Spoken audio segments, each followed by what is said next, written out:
নমস্কার বন্ধুরা, আশা করছি আপনারা সবাই ভালো আছেন এবং সুস্থ আছেন। আমি রাখি, আমার চ্যানেলে সবাইকে জানাই অনেকটা স্বাগত।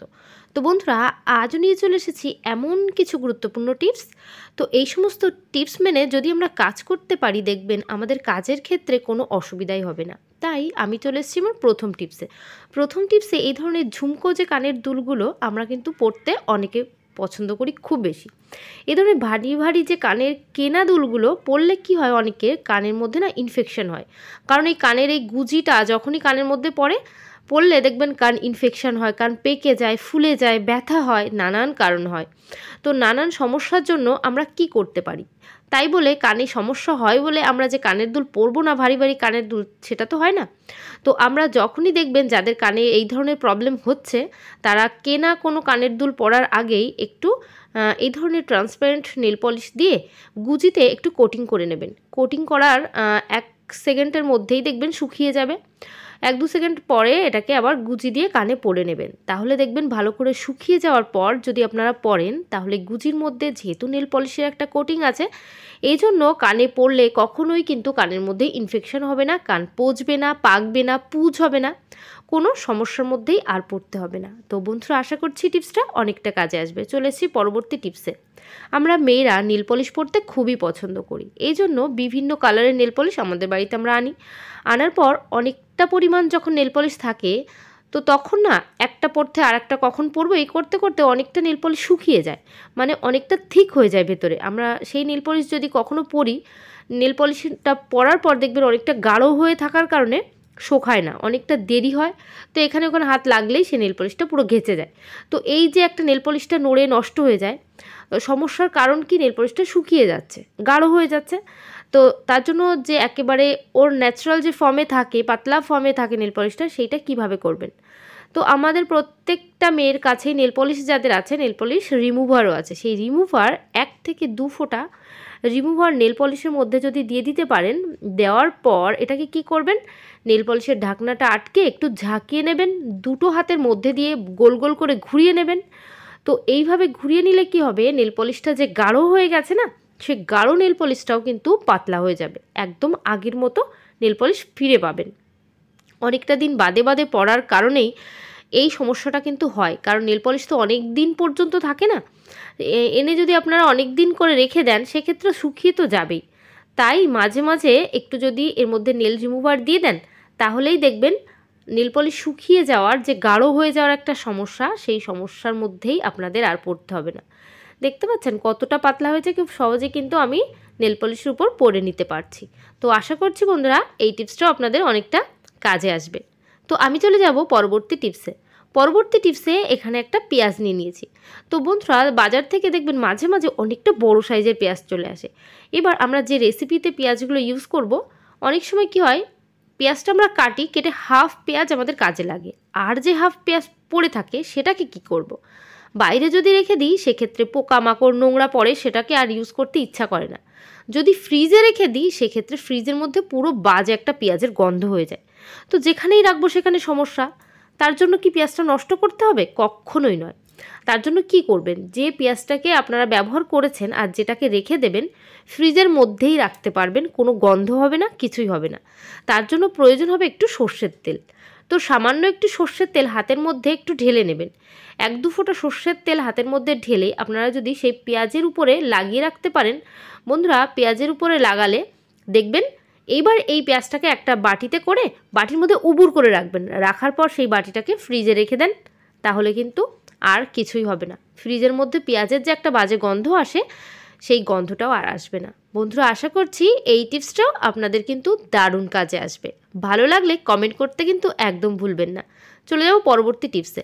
আবারও নিয়ে নিয়েছি কিছুটা পেঁয়াজ। এখানে 2 ধরনের পেঁয়াজ আছে, একটা হলো চ্যাপ্টা পেঁয়াজ, একটা হলো লম্বা পেঁয়াজ। আমরা যখন স্যালাড খাই, স্যালাড খাওয়ার জন্য কোন পেঁয়াজটা পারফেক্ট জানেন? লম্বা পেঁয়াজ না চ্যাপ্টা পেঁয়াজ? তো এই ধরনের যে চ্যাপ্টা পেঁয়াজগুলো আছে, তো এই চ্যাপ্টা পেঁয়াজগুলোরই কিন্তু স্যালাড করতে হয়, তাহলেই খেতেও ভালো হয় আর দেখতেও ভালো হয়। লম্বা পেঁয়াজগুলো কখনোই কিন্তু স্যালাডের জন্য ব্যবহার করবেন না। তো বন্ধুরা, আশা করছি এই টিপসটা অনেকটা কাজে আসবে। চলে যাব পরবর্তী টিপসে। এখন যেহেতু প্রচুর শীত পড়ে গেছে, শীতের দিনের সবথেকে বড় সমস্যা যেটা আমাদের মেয়েদের, সেটা হলো বাসন মাজা। দেখবে সকালে যখনই আমরা বাসন মাজতে যাই, ওই যে কনকনে ঠান্ডা জল, সেই জলের মধ্যে হাতটা পড়লে আমাদের হাতের তো সর্বনাশ হয়েই যায়, পুরো শরীরের মধ্যেই ঠান্ডাটা লেগে যায়। তো এই যে বাসন মাজা তো আমরা বন্ধ করতে পারবো না, রাত্রে, সকালে, দুপুরে সবসময় বাসন মাজতে হয়। তো আমরা কিন্তু একটা টিপস অ্যাপ্লাই করতে পারি, যার ফলে আমাদের হাতে কোনো জলও লাগবে না, জল ছাড়াই আমরা বাসনপত্র মেজে ফেলবো। কি করতে হবে? তার জন্য এই ধরনের প্লাস্টিক যে ক্যারিগুলো আছে নিয়ে নেবেন। তো প্লাস্টিক ক্যারিগুলো একটু দেখে নেবেন কোথাও ফাটা ছিদ্র আছে কিনা। ভালো যে প্লাস্টিক ক্যারি আছে, আর নিয়ে নেবেন দুটো রাবার ব্যান্ড আর হাত মোজা। হাত মোজা কী করবেন? বাসন মাজার জন্য হাত মোজা নিলে তো ভিজে যাবে, তাহলে তো হাত ঠান্ডা লাগবে। একদমই নয়। কিভাবে সেই মোজাটা পরবো আর কিভাবে কাজে লাগাবো সবটাই কিন্তু দেখতে হবে। দেখলে বুঝতে পারবেন কী উপায়ে আমরা বাসন মাজবো, যার জন্য এই ঠান্ডা কনকনে জলে আমাদের হাত দিতে হবে না, আর বাসনগুলো কিন্তু মাজা হয়ে যাবে। বিশেষ করে এই ঠান্ডার দিনে এই টিপসটা কিন্তু অ্যাপ্লাই করতেই পারেন।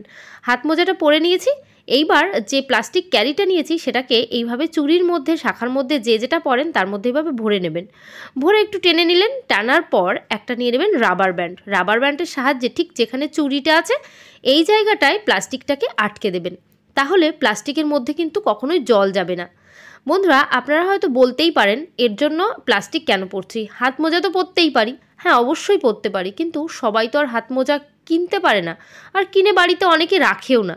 তো তারা কিন্তু এইভাবে ঠান্ডা জলে হাত দিয়েই বাসন মাজতে পছন্দ করে কি, মাজতেই হয়, যেহেতু হাত মোজা নেই, প্লাস্টিকের যে হাত মোজাগুলো। তো ওই যে হাতের যে গ্লাভসগুলো না থাকলে আমরা কিন্তু এই টিপসটা অ্যাপ্লাই করতেই পারি। তাহলে দেখবেন অনেকটা আমাদের ঠান্ডার হাত থেকে আমরা অবশ্যই বাঁচতে পারবো। আমি বারবার বলছি, সবার কিন্তু ক্ষমতাটা সমান হয় না, সবাই হাত গ্লাভসের যেটা ওটা কিনতে পারে না। তো ওটা যারা কিনতে পারছেন তারা খুব ভালো, যারা কিনতে পারছেন না তারা কিন্তু এইভাবে বাসন মেজেই দেখবেন একবার। এই ঠান্ডার দিনে আপনাদের কিন্তু ঠান্ডার কোনো কষ্টই পেতে হবে না। এই ঠান্ডার দিনে আমাদের যে হাতটা সবসময় ভেজা থাকে না, এর ফলে আমাদের হাতটা ফেটে যায়, হাত ব্যথা করে, যন্ত্রণা করে হাতে। এই ঠান্ডা জলে সকালে যারা বাজে কমেন্ট করবেন যে এই প্লাস্টিক পরে আবার কে বাসন মাজে, তারা একবার সকালে উঠে বাসন মেজে দেখবেন কেমন লাগে। তো তারা কিন্তু নেক্সট টাইমে কখনো বলবেন না আমরা কোনো উপায় কেন অ্যাপ্লাই করব না। তো যদি ঠান্ডার থেকে বাঁচার জন্য এই টিপসটা কাজে লাগে, তাহলে কেন নয় এই টিপসটা।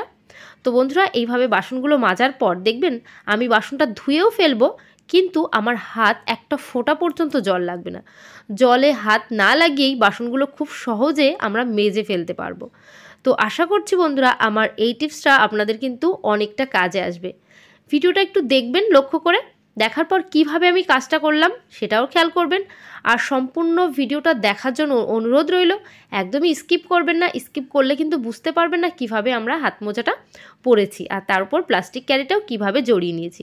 এইভাবে আপনারা যদি কাজটা করতে পারেন, দেখবেন এই ঠান্ডার দিনে অনেকটাই রিলিফ পাবেন। তো বন্ধুরা, আশা করছি আমার এই টিপসটা আপনাদের দারুণ কাজে আসবে। ভালো লাগলে অবশ্যই কিন্তু আমাকে একটু কমেন্ট করে জানিয়ে দিতে ভুলবেন না। দেখতে পাচ্ছেন, এইবার আমরা কি করব, প্লাস্টিক ক্যারিটা খুলে ফেললাম। এইভাবে খুলে ফেলার পর আমি দেখাবো আমার হাতটা একদম শুকনো আছে। এই ঠান্ডার যে যন্ত্রণা হাতে, সেই যন্ত্রণা থেকে আমরা কিন্তু রিলিফ পেয়ে গেলাম এই টিপসটার মাধ্যমে। আমরা সবাই এই টিপসটা কিন্তু অ্যাপ্লাই অবশ্যই করব যাদের হ্যান্ড গ্লাভস নেই। তো এইভাবে প্লাস্টিকগুলোকে আবার ধুয়ে শুকিয়ে রাখবেন, নেক্সট টাইমে কাজে লাগাবেন। তো বন্ধুরা, আশা করছি এই টিপসটা অনেকটা কাজে আসবে। তো আজকের ভিডিও এখানে শেষ করলাম। Tata, by.